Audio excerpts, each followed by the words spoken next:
Good afternoon, everyone, and welcome to the second event of the Open Mic series on the topic of net zero healthcare. My name is Rael Schneider. I'm a community manager at the Switzerland Innovation Park Basel area, here on Novartis campus, where we host around 25 digital health startup projects. Our organization works as a catalyst for innovation and progress. This means we connect, we engage, and we support people with passion and with ideas. We bring them closer to the healthcare ecosystem, and we accelerate their startup projects. A warm welcome also to everybody who joined us online today. You're very welcome to get engaged in the discussion by sending your questions via Mentimeter to the panelists. This is actually a joint initiative from Switzerland Innovation Park together with Day One Healthcare Innovation. So I'm happy to be joined on stage with Anka. Anka, over to you, please. Thank you, Rahel. And thank you, everyone, for joining us. A warm welcome from Day One Healthcare Innovation as well. I'm Anka Del Rio, Health Tech Community Lead, and I'm the most excited to start this very relevant discussion around the net zero impact and the carbon footprint of the healthcare and life sciences industries. Luckily, we have an amazing panel together with us, and I am very, very happy to introduce you to not only our speakers and moderator, but actually to the change makers and the disruptors with amazing stories actually to tell you. With no further ado, I would introduce our moderator, Rob Scott from Novartis Biome. Rob? Hi everyone, thank you. Welcome, Rob. Hello. Nazneen Rahman from YewMaker.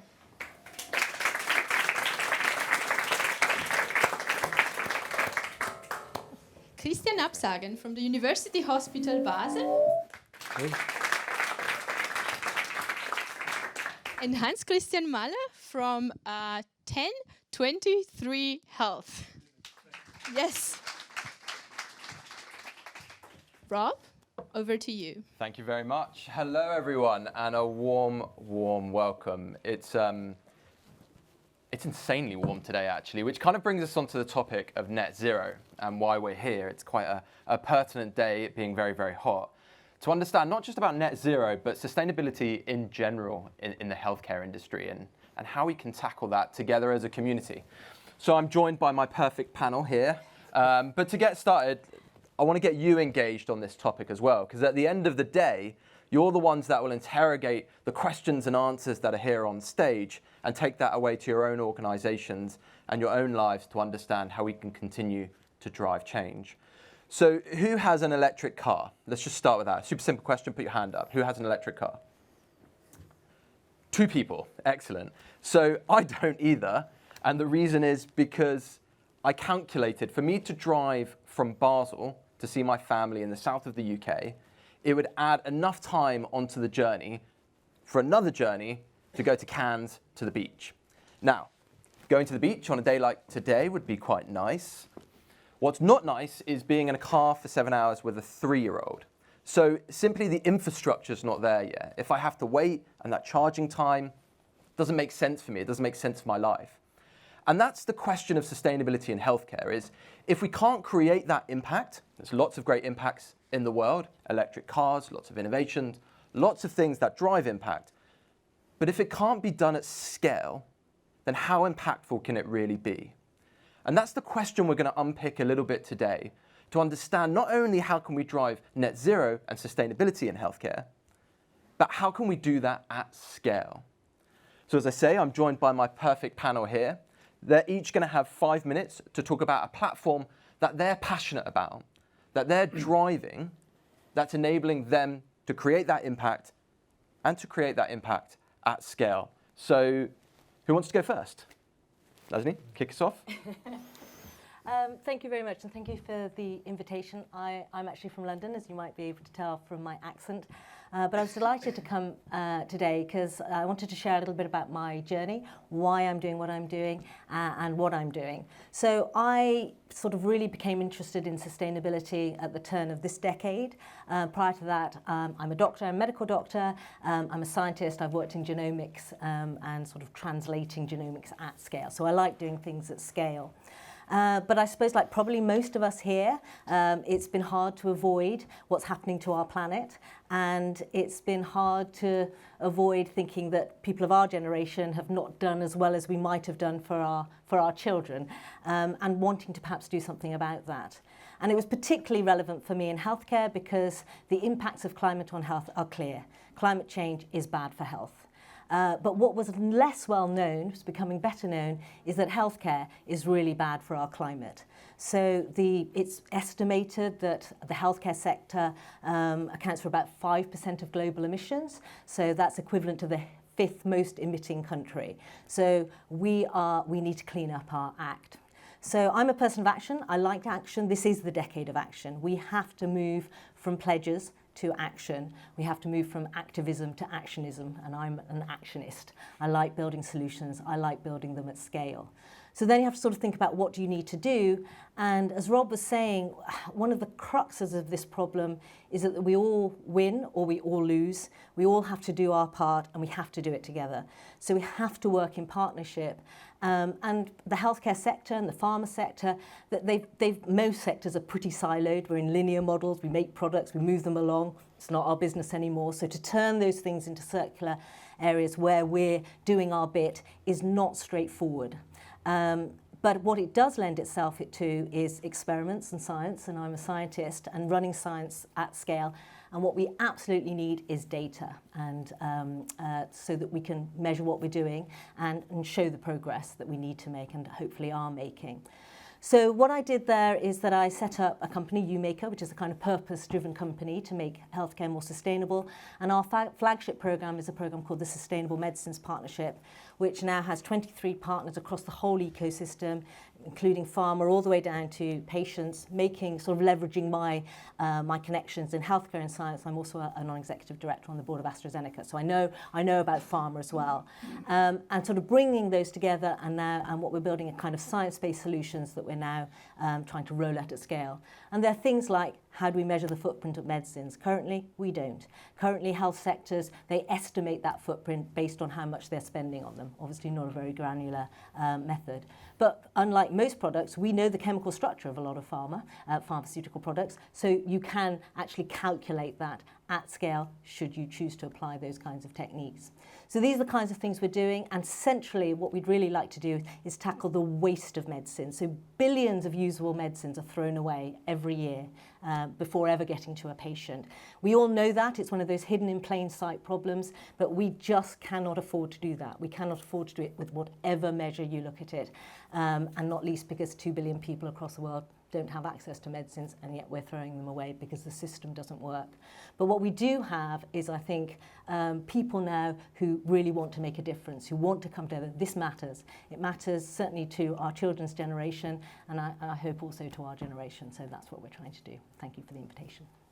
Cool, thank you very much. Next up. Wow, that's really, really impressive. And to me, it was a bit of a starting point, the NHS and the progress they made already several years ago. So I'm sitting here with almost 3 hats on. I'm head of sustainability at the University Hospital in Basel, but I strongly believe in the power of education as well and educating people. So I'm with the University of Applied Science, Northwestern Switzerland as well, having established there a postgraduate education in health and environment, and I'm responsible as well now to integrating planetary health and sustainable healthcare in the medical curriculum in the University of Basel. So you see, we already have taken several steps.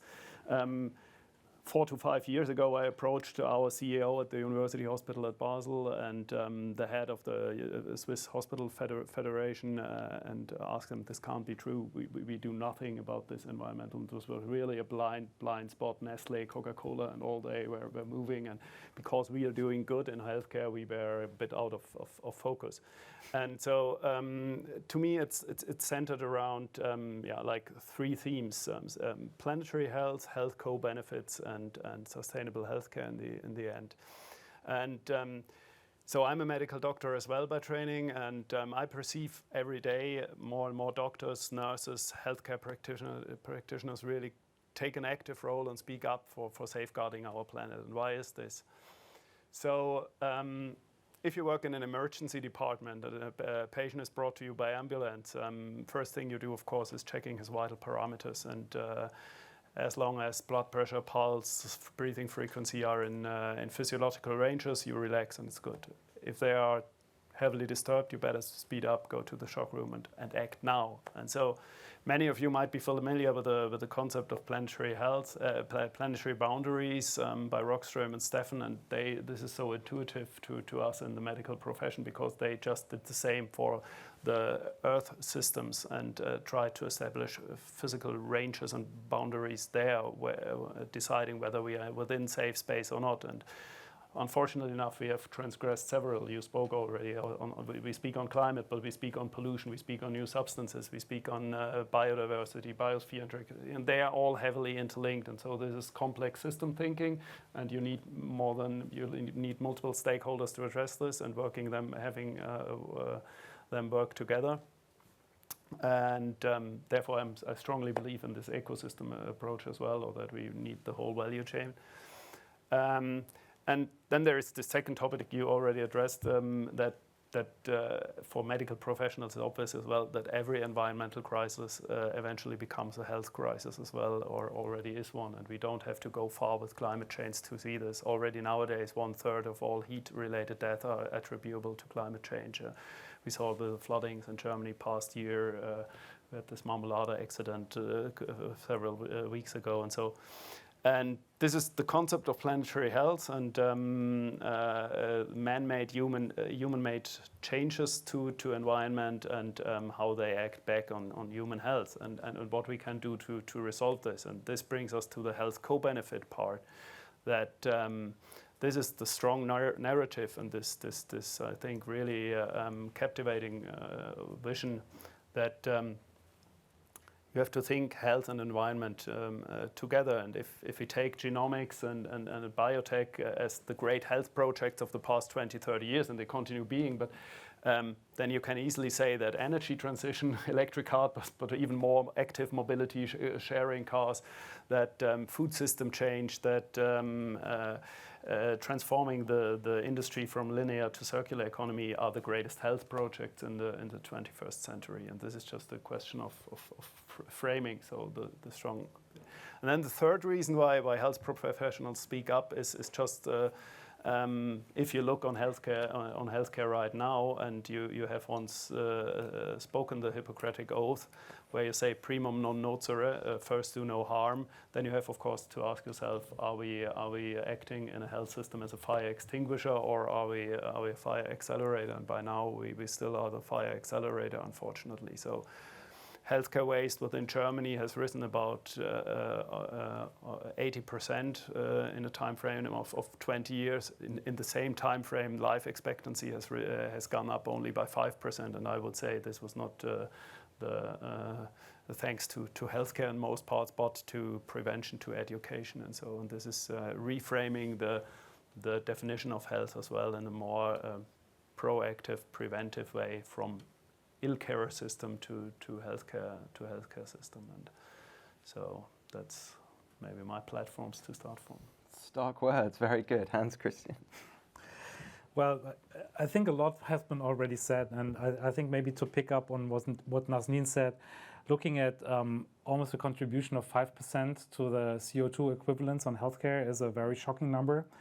And we started a company as a contract development and manufacturing organization, also with one of our three clear pledges being about planet. So the other two are patients and people. On the planet side, I do think that it's most important to really consider about things that you just raised, Nazneen, about, for example, waste of drugs. And at the same time, I do think it's also important with that waste consideration to consider how to incentivize and maybe also how to innovate in the area of healthcare and drug development and drug manufacturing. And looking back, when you look at historical conversations in drug making and drug development. You have a lot of lab products that are plastic made. You have a lot of disposables that are being used in manufacturing to avoid cross-contaminations, all for good intent to help patients. At the same time, I think there has not been a lot of thought about process design. There has been not a lot of calculations being made about how manufacturing processes, about how much, what kind of a footprint you actually generate with these drugs. So I truly believe that, and that's also something you already said, it's also about measurement. There has to be a focus on reduction. I think there has to be a focus on offset. Having said that, I truly also believe that there is a need for more drastic innovation in the field. So if you look at plastic disposables, there has not been a lot of exercise trying to actually think of alternative materials, which could be more fed into a circular economy, which would be biodegradable, for example, and would not add plastic. So my pledge would definitely be around, we need to get more active on measuring, on reduction, on innovating across different solutions that may be on manufacturing technologies. I do think we also need to worry far beyond CO2 equivalents. So as an example, in our site, we implemented organic waste as a compost. We actually calculate all the plastic materials that we cannot avoid in any lab and manufacturing work, and also try to support as much as we can plastic collections or plastic offset activities to make sure that it's not only about the CO2 and bringing that back to a kind of a fake revenue number. So I think it's an all hands on deck decade. As you said, we need to take action, and I think we need to take action now and even think through and what we can all do, and maybe even to go one step beyond. At our company, we implemented also CO2, or I would say footprint assessments for our interested employees. So for everyone who is interested in understanding more about what they can do in their private lives, I also think that as a company, you have a responsibility to support your employees. So we started by basically making educational serious and gradually went into offsetting everyone's footprint too, so that we can basically have not a footprint as a company, but basically I believe in a handprint that you can really make a positive impact at the end of the day. And so I don't believe in net zero, I believe in net positive. Yeah, absolutely. No, I mean, it's incredibly important. And I think, as you say, it's important to get tangible. I think each of you have a different perspective on the industry from a different vantage point over your careers. And I think what's really important, not just here today, but in general, is to understand how we can make things tangible and what the industry at large can do in order to be able to create that impact at scale. So working backwards, I'll let you go first this time. It's always hard to go last, so I'll let you go first this time. What's the one thing that you think the industry as a whole, everyone could get behind, that they can do to drive impact within their organizations that has the potential to very simply scale? Well, I truly believe that currently incentivization is not necessarily aligned to what companies should do. And I truly believe in any pharmaceutical organization to have a triple impact, or they should have a triple bottom line on what they're doing, one financial, one on society and people, and thirdly on planet and sustainability.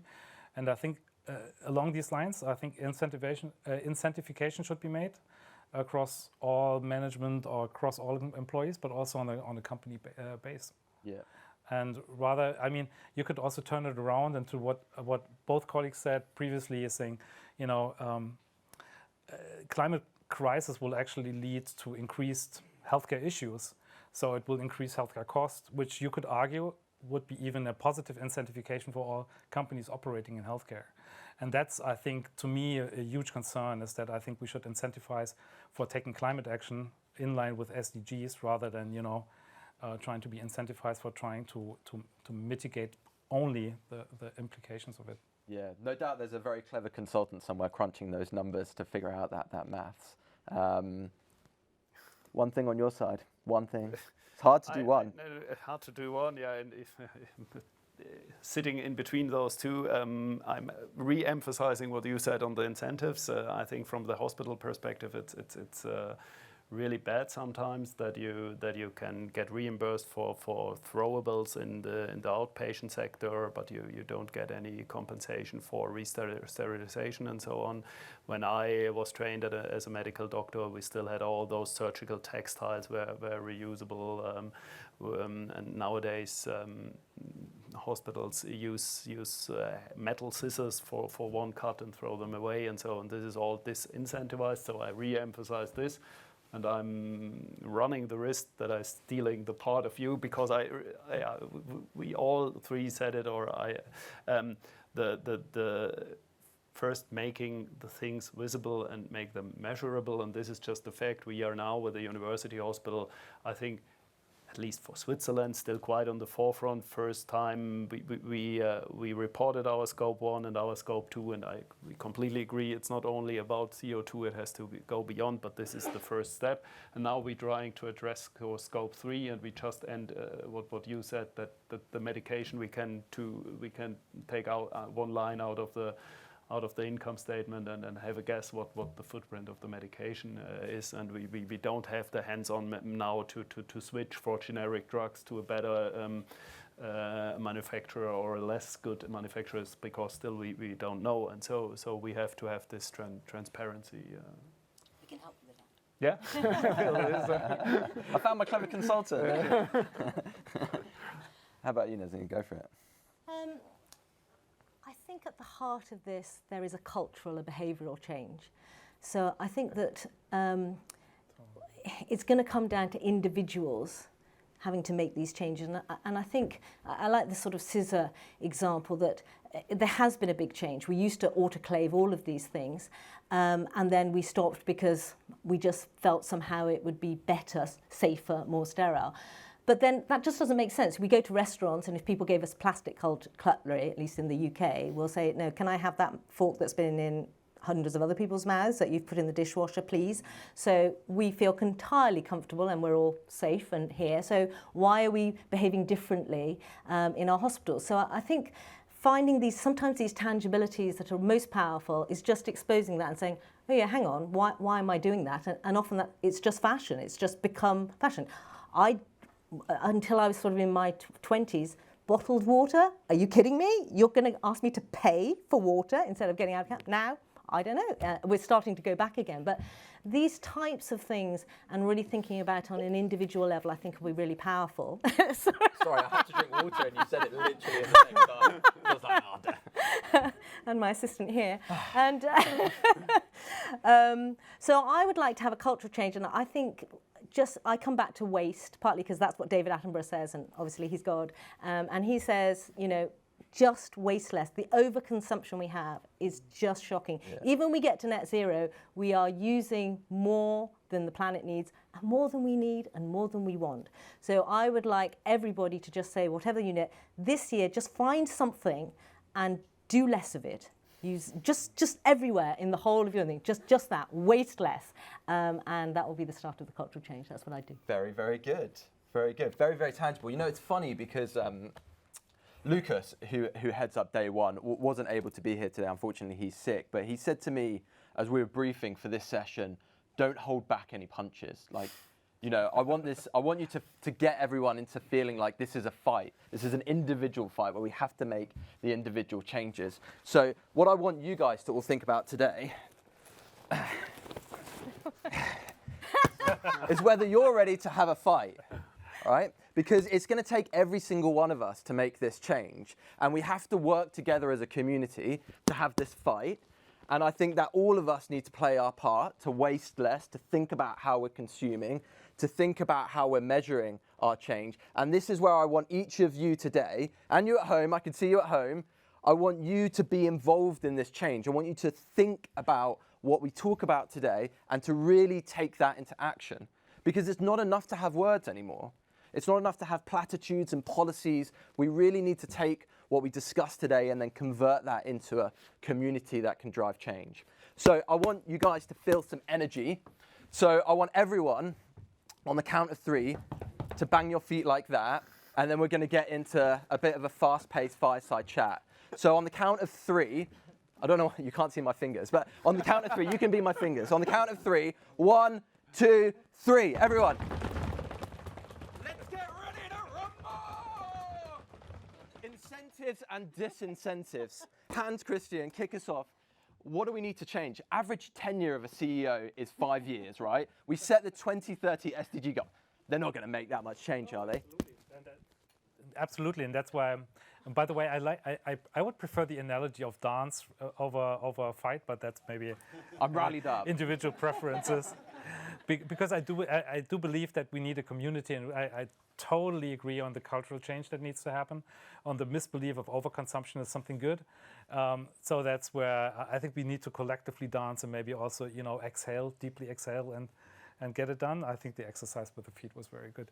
And no, but it's totally, I think it's really, how do you align to the goals of the next generation, right? I mean, at the end of the day, that's about it. And we were talking over lunch. I think it's really, how do you make a point on preserving, the planet for your children and your children's children? And that's really, I think, a huge question mark. And on how do you translate that into a company, or into politics, into regulations. Do you think that's the role of the government, or do you think it's the role of companies to govern themselves?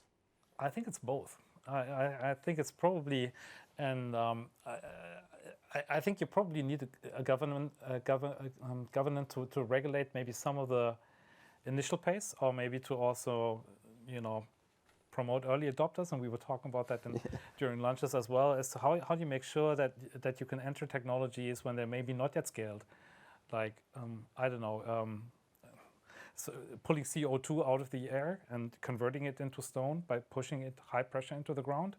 I mean, CO2 capture technology is not yet scaled, and it's very expensive, but I think it needs a lot of injection. I think it needs a lot of people believing in it and trying to scale it. I think it could be one of the puzzle pieces that may be very helpful in the future.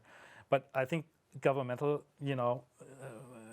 support may actually benefit from it. From a company perspective, I totally also think that, boards, companies, management teams, and everyone working in a company, all the co-workers, need to be really rewarded for embracing a culture of sustainability and making positive impact. Yeah. Okay. Nazneen, you sit on the board of a major pharma company. I mean, what do you see from those discussions about the strategy of how they're defining the incentives and disincentives for them as an organization, but how they're also setting a role model for a large part of the biotech industry as well? Yes, I mean, I think our industry is largely, if you look at any of the measures, it tends to be a bit behind many of the other industries. I think it's part, as you've said, that we're kind of thinking, well, we're doing good things, we're making people better, and obviously we can't compromise that, and we can't compromise on safety, and so there is a sort of natural reason why it might be a little bit behind. So we do have to have to sort of think about that and get that embedded in the culture and in all our organisations. I think some of the things are pretty standard things at hand, incentivizations. It has to matter at the top. It has to matter for the leadership. It has to matter for the board. And then that has to be made tangible. So certainly AstraZeneca and many companies have now put a component of the scorecard to sustainability. That's a direct way if it matters to people's bonuses, and then that feeds in and it shows that equivalence. There are targets that you have to have that you can then, as you say, measure and show that progress. So I think it has to matter, and then I think a lot of that is responding. So we have to make it easier to do what we all believe to be the right thing, and that making it easier is usually a combination of carrots and sticks. So we reward the things where you're going ahead, but we increasingly penalise the people who are behind, and we'll have to use all of the instruments, every single instrument that you can use, policy, legal, social proof, all of them will be needed, and they're needed fast. But in the end, it will come down to people like me do things like this, and the things like this are that we care, that this matters, and we've made it work for our organ. It has to work for the organisation. It has to be no longer that we do business and then we also do this thing on the side that's philanthropic. It's that we do business in a sustainable way that cares about people and the planet, because it's just the best way to do business. Yeah. That's what we have to make work. Yeah. Christian. Yes, completely agree. In the core, it's an ethical question, and everyone has to answer for itself and then get active for himself. And I'm really optimistic from who is already active. I said who is becoming active. We wouldn't have been so far with the medical curriculum if there weren't really students fighting for that and saying this is important. There is the incentives coming from the investors. Where does the money go and so on? Unfortunately, regulation will follow probably latest behind. From a hospital perspective and really a clinical practice perspective, we need regulation as well, and there I see co-benefits between pharma medtech industry and medical providers as well, because we are praying, I guess, and at the university hospital quite prominently for a few years, value-based healthcare as one solution, and this was not to the core for being sustainable, but it's just going in this direction, and it's very in the core of this concept. We did this because we already know that we have too many surgeries in Switzerland as total, and they are not equally distributed, and both can't be right. Either you have too little in one region, or you have too much in the other region. We know that we in the canton of Basel-Stadt consume 25% more medication than average Switzerland does. So, and this is because the system is still too much volume incentivized and not value incentivized, and so there have been good reasons before, indication quality, cost effectiveness, and so to favor value-based healthcare. And sustainability just goes in the same direction, because every procedure you don't do and every pill you don't swallow because it doesn't help you, it's senseless to produce, to distribute, to. And I suppose you're limited in some ways in a hospital, because what you are and aren't allowed to do is often governed by others outside of yourself. You know, we think about the usage of equipment. There's certain conditions that are required where you have to dispose of it afterwards. Are you able in the hospital to have some autonomy to change that directly, or are you hampered from a wastage? It would be too easy and too simple to say that we are governed entirely by outside. No, it's a question of attitude as well. It's as always, those are hierarchical institutions, and of course it's way more easy if the board is really strongly going in this direction and says this, and so this is what we try to integrate in our governance now, that at least every time if we are spoken on what does this mean for patient outcome, for patient safety, those go always first, and that's okay. But when we then we can do both from patient safety and patient outcome perspective. Then the next question, what do we do? What is financially better? Then there has to be next to it on the same level, what is for the benefit of the future generations and on the long term. Yeah, and I definitely see that the future generations want this change. They're hungry for it. There's some great questions in the chat, so I'll run through that. And if you do have questions, you can pop them in the Mentimeter. I don't know if we have it in the UK. We have it here in Switzerland. It's an app called Too Good to Go. It's where you can go and get food after restaurants close. And we spoke about this beforehand, about just the sheer wastage of medicines. 5% or so globally, between 3%, 4%, and 7%. Of medicines are just wasted, thrown away because they're past their expiry date, but there's nothing really wrong with them. They're still working. What can we do as an industry to tackle some of that? I mean, 2 billion people don't have access to medicines yet. We're throwing away medicines in other countries. And I think, at YewMaker, you've been making fantastic headway with a number of sponsors in that space, right? Yeah, I mean, some of the reasons for it are just really, really mundane. As everyone will know, currently we have to have a paper information leaflet in all of these boxes, and that in itself leads to a whole lot of extra resources. But a lot of medicines end up, and because they're about, there are trillions of medicines that are made, so even 3%, 4%, 5%, we're talking about hundreds of billions of medicines. They have to be thrown away because there's nothing wrong with the medicines at all, but there's something wrong with the leaflet, or the leaflet has gummed up the machine, or it's not used in this country but it can't be moved to another country because the leaflet's the wrong leaflet. So and nobody's reading those leaflets. So it's a sort of all kinds of wrong. But to sort of make those changes needs really concerted joint effort. Even for something like that seems simple, you need, obviously it has to work for the patients, it has to work for the producer, it has to work for the regulation system as well. So it's one of the things that we're tackling, but it's sort of emblematic in some ways because it's really tangible. I've not met a single person who says, I love that information leaflet. And of course, there's so many other ways in which we could use that package and access digitally to have extra ways. So we're not even making the most of our opportunities there. So the ways in which we're wasting medicines, even though we now have serializations and we can track, we actually really don't track medicines moving around. So a lot of the time they're being wasted because people don't know where they are or don't know where the need is if they don't need there. So we've invested a lot in making the system potentially work, but we've tolerated a lot of, I suppose, slack in that system because, of course, we must never run out of medicines. But we also know that supply chains of raw materials, we need more resilience in that. So we need to adopt some of the things that, for example, we have in the food industry and the petrol, and there's a lot more that we can already do. So not all of these things are really sort of sky innovations of tomorrow. They are common sense applications of standard technologies that we can apply at scale. And we do have a global industry, so most of the time global players are distributing them across the world. So we have huge opportunities to make really big changes in the short term. Yeah, 100%. And I think the industry wants to do it, but there's a lack of perhaps unity to pull everyone together and head in a similar direction. I mean, Hans Christian, in your own organisation, you've been making a lot of changes around wastage. You spoke about some of that already. From your perspective, I mean, there was no one telling you to do that, right? You kind of prompted that because you saw some of the challenges, but also some of the opportunities for doing that directly. In your perspective within the industry, is there a single body, or do you feel that it needs to be self-organized by organizations themselves to drive that change around wastage? Well, I think Nazneen raised it before, that at the end of the day, I think it's every single one of us. And I think I love the reference in saying also doing less.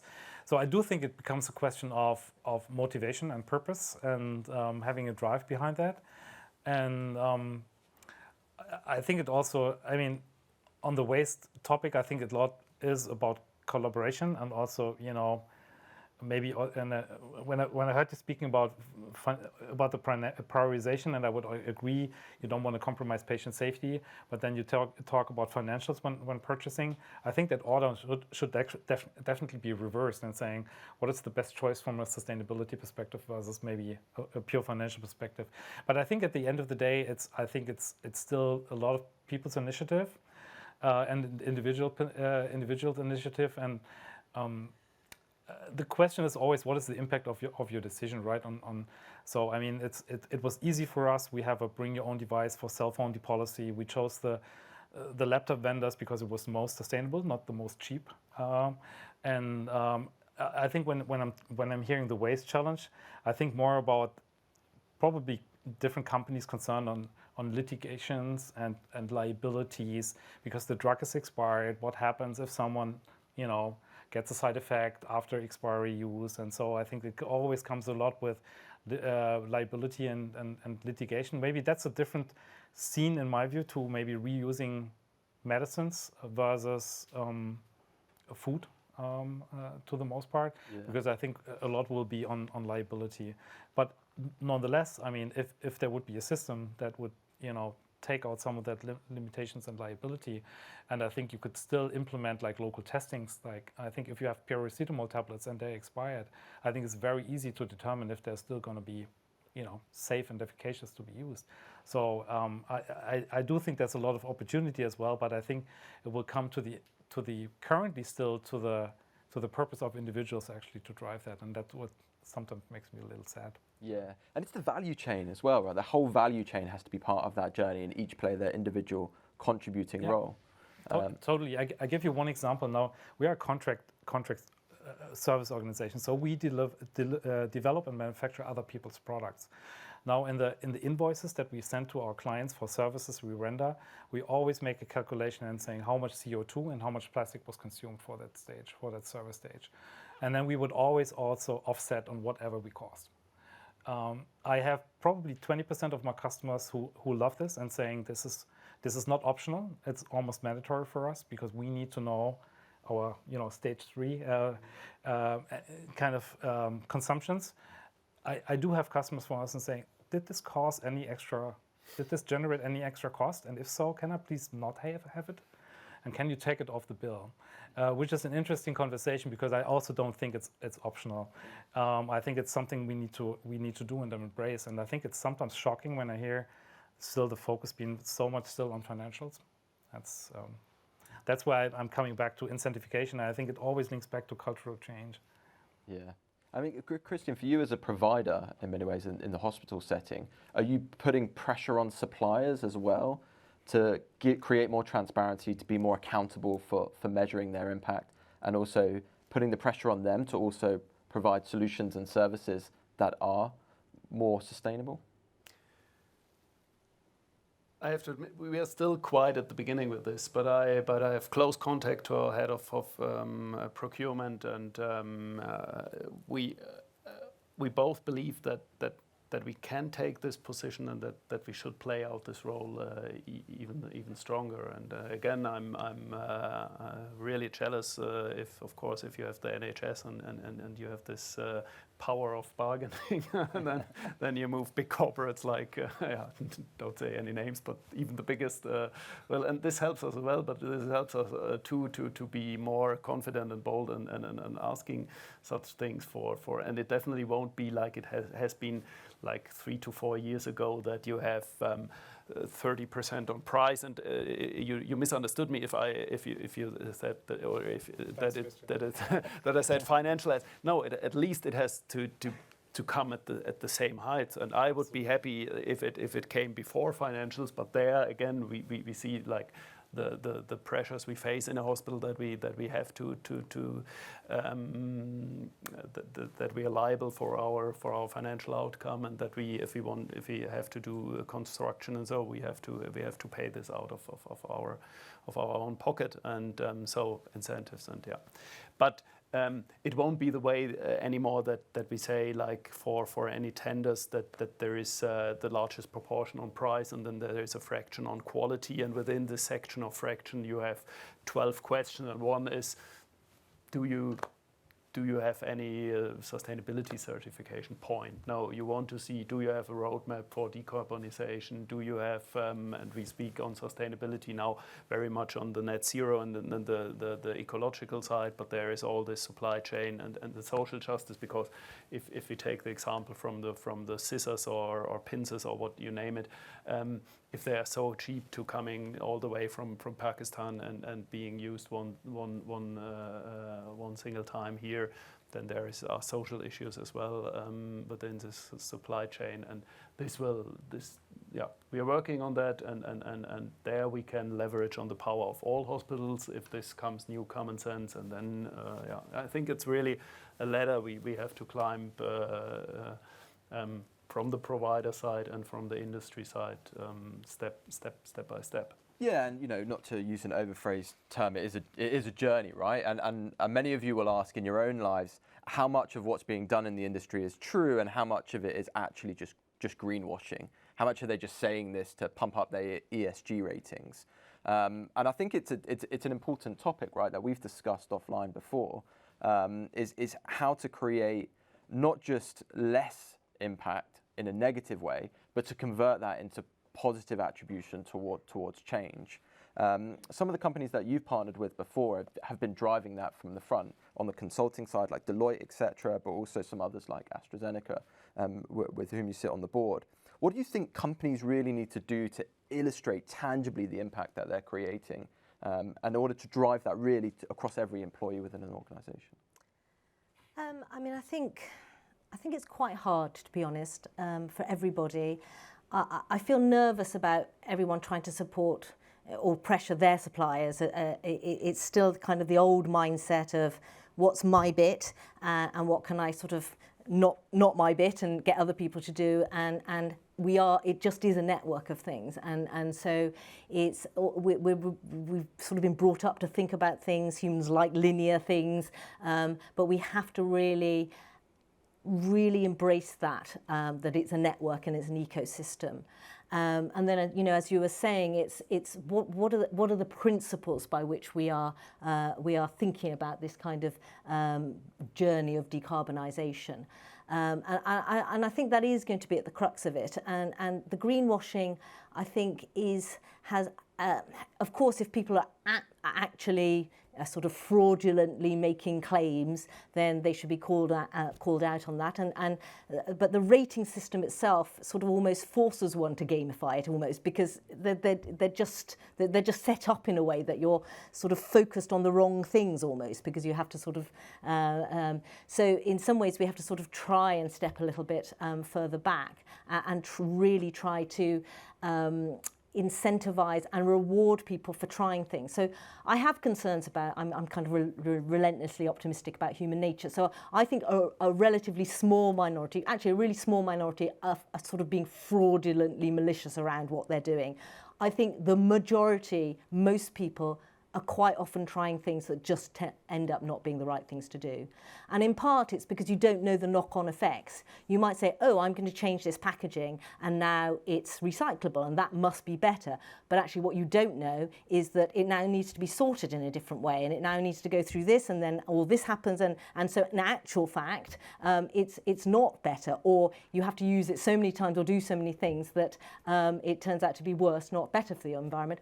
Or just things change. So we are in a period where we really need to reward and incentivize that kind of experimentation, that people are trying things. And I think some of the problems around the sort of greenwashing is it can slip into green bashing and then result in kind of green hushing, and people are starting to feel really nervous about doing something or saying anything. And we absolutely need to share this and have to say, okay, we tried this, actually that didn't work, or it had this knock-on effect because we've now realised that these other things are happening. So I think that I feel quite anxious about that, actually. I think it is a period of experimentation, and journeys are fine as long as we understand that we're learning. We have to keep learning, and we mustn't sort of either say we've got there before we have, or try and hide around that. Yeah, and it's so funny because it's an industry that prides itself on science, right? On experimentation, on transparency of findings and studies, and doing that very openly. But I feel like within this topic, there's almost an apprehension and nervousness to be able to do those experiments, to say what worked, what didn't work, to have that open and honest conversation. And as you always say, it's very simple, as we've discussed. A lot of these things aren't complex, but it's the execution of them that really matters. We'll jump in some questions on the Menti meter. And again, if you have any questions, you can jump in. We'll come to you guys in the room as well in a couple of questions time. Have you guys ever partnered with like WWF, not the wrestling, Fighting Federation, the other one, the panda one, Greenpeace, those guys? Have you ever had conversations with them? Have you seen them playing a role in this, but also others like the WHO? I mean, I could start off. I mean, as soon as we started the company, we early on went to the Swiss Triple Impact Organization, and I think there's someone from SDI here. I believe at least that was the plan. And SDI pretty much helped us on identifying the relevant, sustainability development goals and define goals, etc. We also partnered with other organizations that helped us with, the roadmap. So basically, for example, we went on into B Corporation, etc. We've also been partnering with some organizations. I mentioned plastic before. So we partnered with a Singapore-based company whose mission it is to collect trash from beaches and rivers. That's it. And so we basically wire them money so they can basically take out the trash and put them into proper recycling. And there's a couple of organizations and companies that I think also helped us. Maybe mention the Gemeinwohlökonomie. I don't know how that translates into German actually. So it's the like an eco-good kind of organization for triple impact. So we've been quite blessed with finding a couple of organizations who share the same passion and seems to be along similar cultural beliefs on when it comes to sustainability, and who maybe had some tools, ideas that we could leverage. Leaders for Climate Action was one organization in Berlin that I found, and that we always found different pieces of the puzzle of where this was a great benefit for us as a company. So I truly believe in ecosystems and collaborations on people having specialities and helping you measure, helping you reduce, helping you with anything on the roadmap. So absolutely. With WWF and Greenpeace, I didn't have specific experiences. I've been joining a couple of Fridays for future events in Lörrach, and I've been sad that they actually don't seem to occur in Basel, interestingly enough. But here you go. But yeah, I mean, I have no general concern of working with Greenpeace or WWF. I think that probably colleagues will have a lot of suggestions. They just occurred for our company being a little bit small, maybe too big an organization to really tack onto. And maybe one other one that we work with is 1% for the Planet, which is a Patagonia spin-off of trying to motivate people to doing good, of revenues being generated. So I joined that as a person. Yeah, cool. How about you both? Any companies, organizations that come to mind that you've really seen at the forefront of creating the frameworks that help drive that change? Any that pop to mind? I mean, to a certain extent, we're trying to sort of build solutions that sort of people need. So we sort of often describe ourselves as sort of an execution arm of the things that we're doing in terms of what we do. But we sort of work with a lot of companies and see what they do. And I really like it when people sort of partner locally. I think a lot of I'm a big believer in globalization and all that can give one. But I think that it's again about that tangibility, also in supporting that sort of local environments. And certainly in the UK, a lot more of that happened in post-COVID, and that community spirit around that, I think, is another sort of aspect which I think has perhaps got a little fractured over the last, 20 years or whatever, and is at the heart. You're caring about your community and your local community and what's going on around you, I think, can be really powerful. And there are always things that can be helpful, even if it's just getting food more locally, supporting the people who are bringing things into that. I think those are, they always make my heart a little warmer when I see those. Change starts at home, absolutely. Well, let's jump to you guys in the room for any questions. Any questions from yourselves to our panelists? Hands up, don't be shy. He's got his boxing gloves. I will dance if you don't ask questions. Thank you very much for the very interesting discussion. I was wondering about current events when we hear that there's a cold winter coming. How do you, especially the CEOs in the round, how do you see your role? Do you think about helping your employees who maybe will have cold apartments or so coming this winter? Where is the role of the company when it comes to the really hard developments which we probably have all ahead of us, be it politically induced or climate induced? What you as a CEO, are you planning for such events? Then maybe, is this actually a trigger for change, or will it be actually a problem for us because we have a democratic problem coming ahead that everybody just thinks about, let's buy this gas again or find new gas ourselves here? So maybe that. Cool, thank you. A heavy question. Who wants to go first? I'll start. I think it's been an extreme few years, and it just seems just another thing after another thing that people have to deal with, and certainly the sort of cost, we call it the cost of living crisis in the UK, is really having a big impact on a lot of people.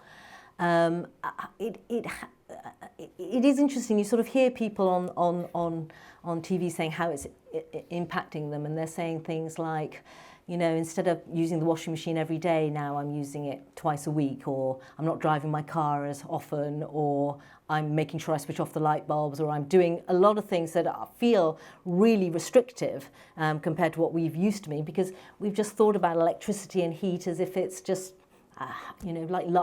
just here and is not exhaustible and is cheap and easy.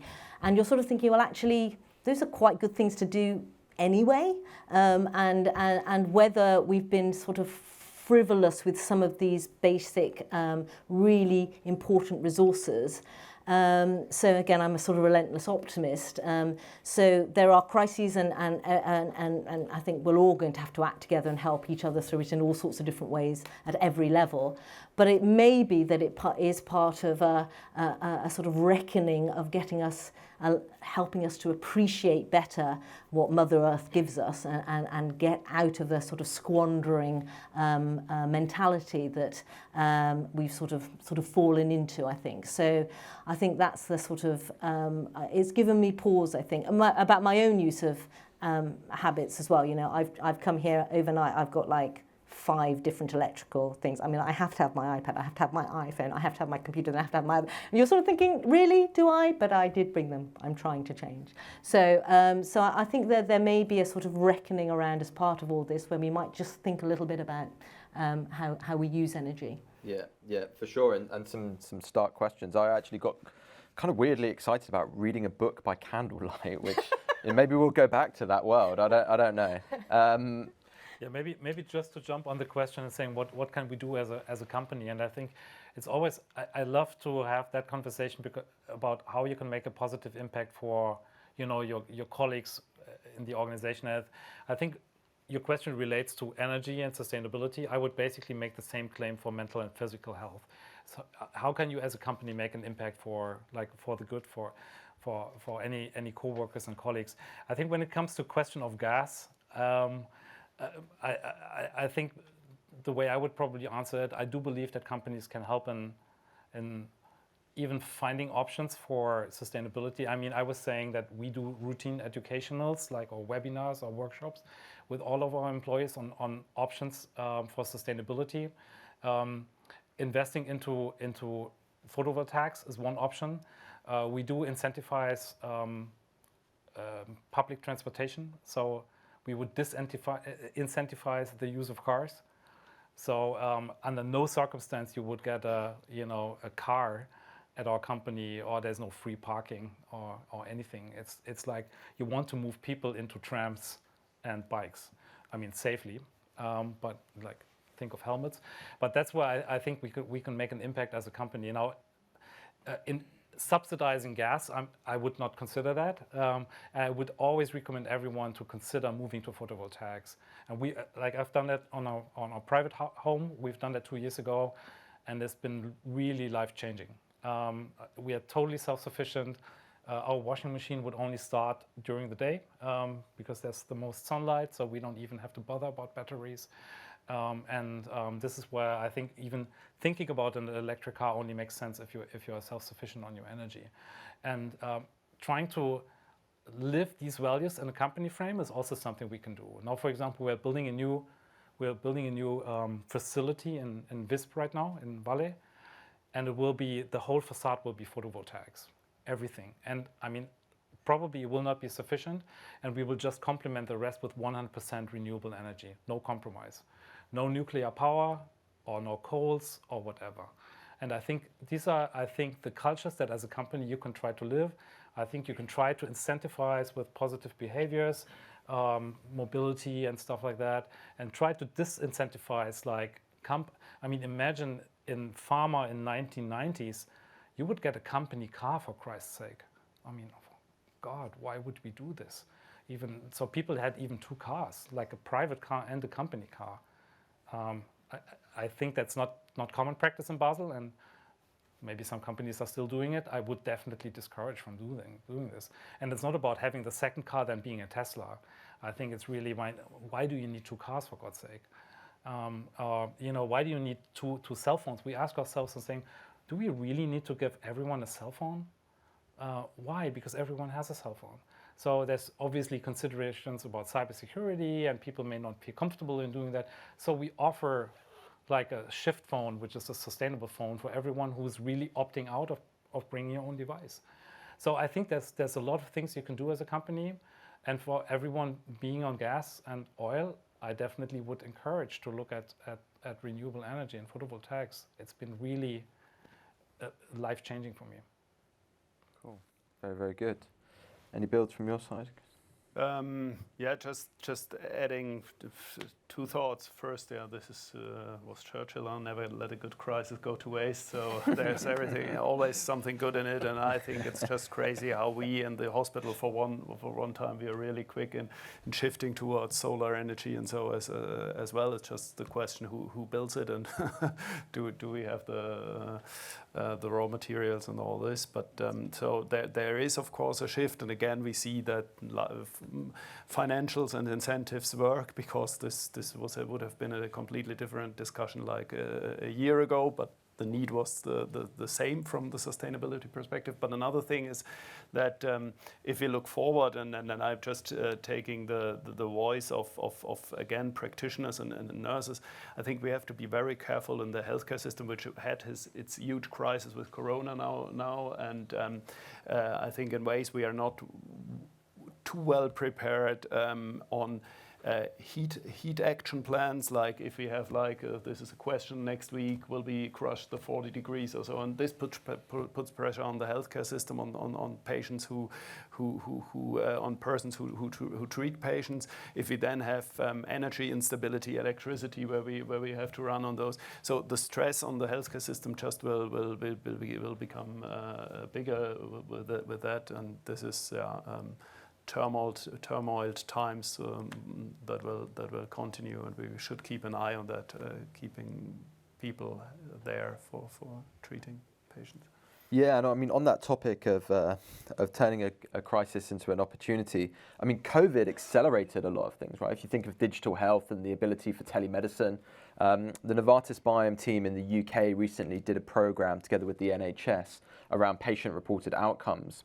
And through a solution that they rolled out in partnership with one of the trusts, 95% of patients that would have otherwise got in their car, gone to the hospital, met the doctor, actually didn't need to.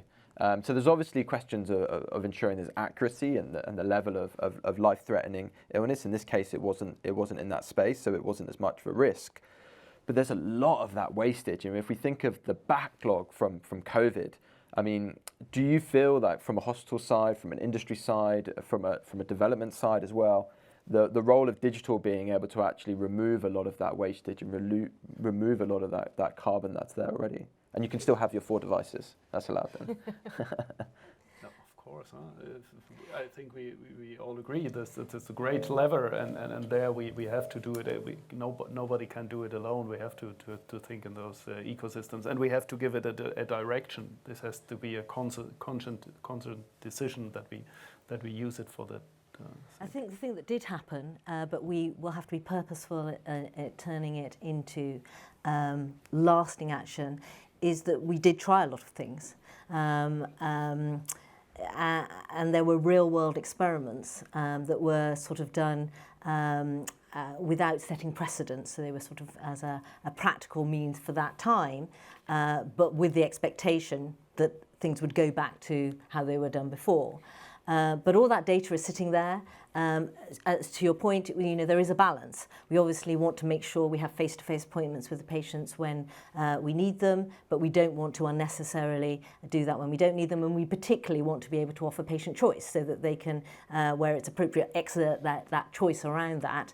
But what are those boundaries? What are the ways to do that? So we had a sort of huge amount of activity that was done in that way, which we should now turn into, I think, policy and practice. But certainly, I mean, from somebody who's been in the health service for sort of 20 odd years, there were things that we were wanting to do for all of that time that we did in 4 weeks. And so because we had to, because people couldn't come in anymore. So what that tells you is that and is a central problem for climate change, is even though we say we have to do it today, most of us, we've got things we should have done yesterday piling up. We've got all the things we need to today. If we can put off tomorrow, please can we? Because we're not coping. That's how most of us live our lives. So it's really hard, even 2030, let alone 2050, to make that feel like it's relevant today. But we can see, that's what COVID showed us, that when we make it, when it becomes today, we are exceptionally good as a species at dealing with the today and the crisis. But turning tomorrow into today, feeling that tangibility is tough for us. So I think those lessons, how we did that and the impact from that, and digital was absolutely central to that. But it's not the case that it changed and it's changed forever. We haven't written those things into policy. We haven't sort of rolled them out. We haven't sort of really judged which were the things that worked really well, which were the words that didn't work so well. And we need to do that, and we need to do that, now really. Yeah. Nothing to add. Perfectly summarised. But for you, Hans Christian, there's a great question here about have we seen sustainability KPIs developed or put into the drug development process? So they're almost embedded, and I think we've started to see this as well with the NHS in the UK, where they're really asking these questions at the payer level to understand what the impact of a medicine, and it goes actually then into the reimbursement guidelines as part of the factors of that weighting. Are you seeing that yourselves yet, or it's still in the early part of the journey? Not really. I mean, we touched upon this briefly. I mean, you could calculate based on your energy consumption, media consumption, etc. And then I think when you look at medicines, you often look at like maybe revenue based or cost based or whatever. So I think on a medicine basis, I haven't seen a lot of KPIs. Obviously, from a factory, from a facility perspective, it's very easy doing that. And we try to move metrics into, and you can convert on a per FTE basis or per person basis. You can look at it for a per revenue basis, with obviously the idea that your energy consumption should also be continuously reduced on that ratio, even if you are basically in a, let's say, growing state as an organization. So you can set up a lot of, let's say, measurement systems, and I definitely think that this is always the beginning of any activity in sustainability. When it comes to measurement is always step one. Having said that, I think the data is not necessarily very compelling, and I've seen also great examples also by local pharma who've been, let's say, calculating the CO2 footprint of let's say an auto-injector device. How much of the auto-injector device would actually contribute to CO2 equivalents? Having said that, when I saw the actual numbers, I was not necessarily convinced that this is really the right number, because it just equaled one email, and that didn't really feel right in relation. But I think you can get a grasp on making comparisons and maybe go from there. But I definitely think that measurements need to definitely catch up. Yeah, and this challenge that we have with measurement, I mean, there's obviously the easiest between scope 1, scope 2, scope 3 of how you're defining the impact that's being created. But that's if you think of it as a very sort of trying to do it in a very tangible way around CO2 or environmental equivalents. Where do you feel the industry needs to go from a measurement perspective in order to be able to have not just the standards, but the consistency across the industry of defining those, and whose role or responsibility do you think it is? Because we've got the Sustainable Development Goals, there's 17, as we talked about before. Should there be 17? Why is there 17? Why does it take 15 years to get there? Can we pick 3 and do it in 5 years instead? So what's your perspectives for each of you about measurement and what we need to do as an industry to get there? So firstly, I believe it's better to have 17 than to have none. And I think as a company, you probably have to select the ones that are most relevant for you in any case, in a prioritization exercise and stuff like that. I think the responsibility definitely always also lies with companies to actually go execute. Now, I don't have a perfect response to your measurement question, and I wish I had one. And maybe looking at my colleagues here.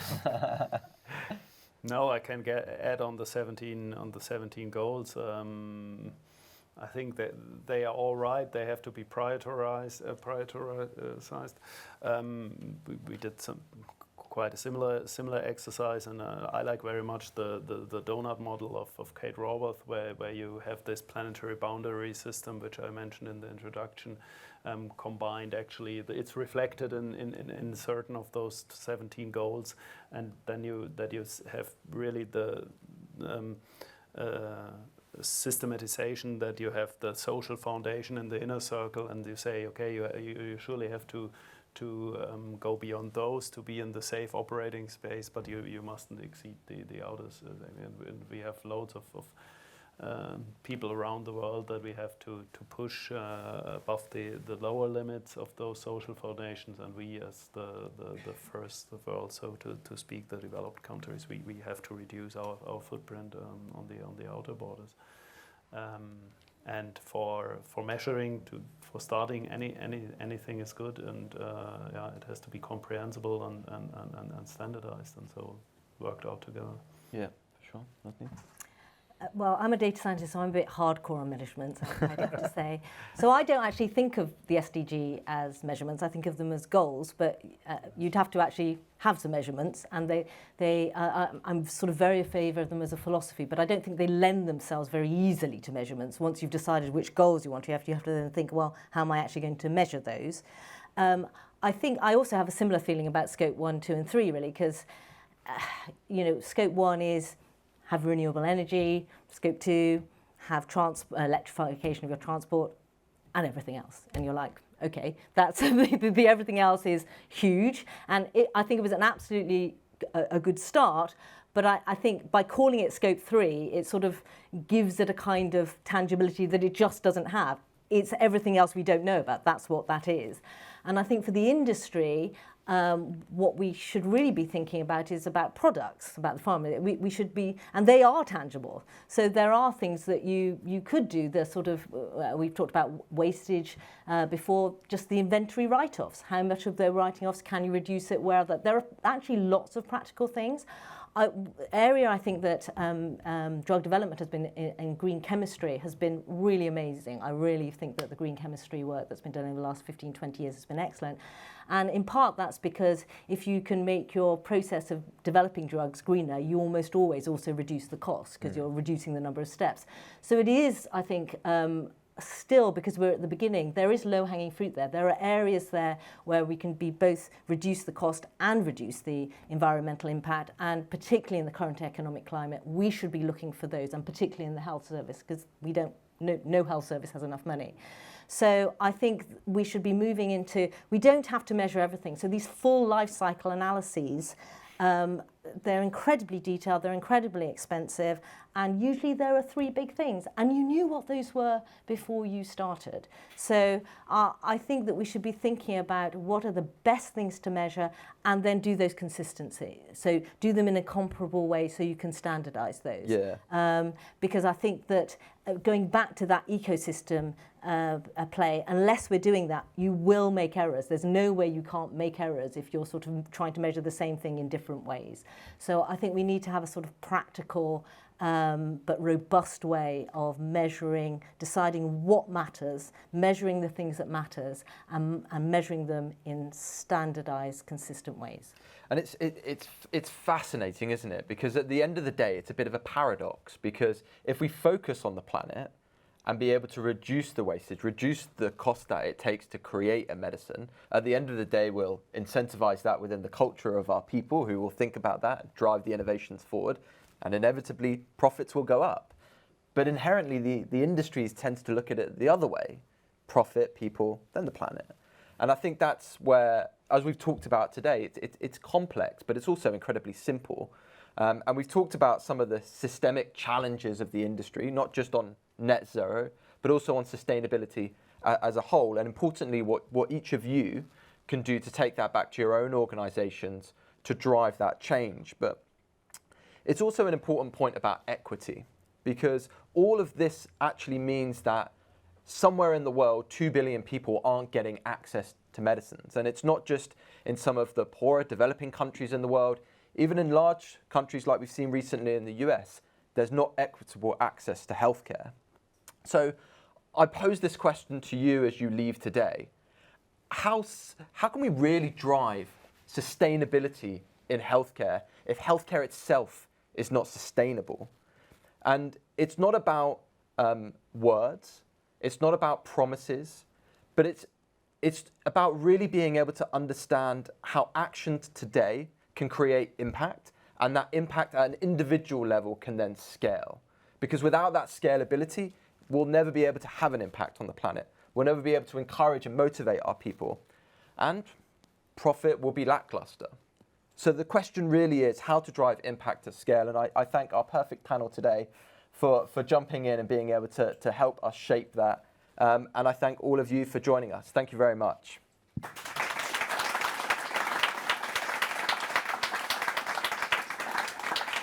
Thanks, guys. Over to you. Thank you so much. This has been an incredible experience, even for me as an organizer. And I really hope that our audience here in Basel, as well as those of you who joined us online, made the most of it as well. I truly hope that you got inspired and motivated to move from words to action. I surely did. And my takeaway message is definitely that our health is connected with our planet's health. And the watch is ticking, actually. So we might be too late, but the action starts with us. I would warmly suggest you connect with our amazing speakers on LinkedIn. Reach out to them because they are the change makers. You can be a change maker just by reaching out. Take action today. Reach out to us at Day One. We're making a huge difference and we're putting great effort into changing the paradigm as well. And of course, I will leave the last words to my colleague Rahel. Thank you so much. Thank you, Anka. I don't have much more to say. This was the second of 4 open mic sessions that we're planning this year. The next one is actually already planned for the 23rd of August on the topic of health and the metaverse. So please stay tuned for more information and join us again soon. And then, of course, everyone on site, please join us for an apéro later on. And thanks everyone joined online and sent the questions. We're happy to share the questions that have not been put to the stage with the speakers. So thank you very much and have a lovely evening. Thank you.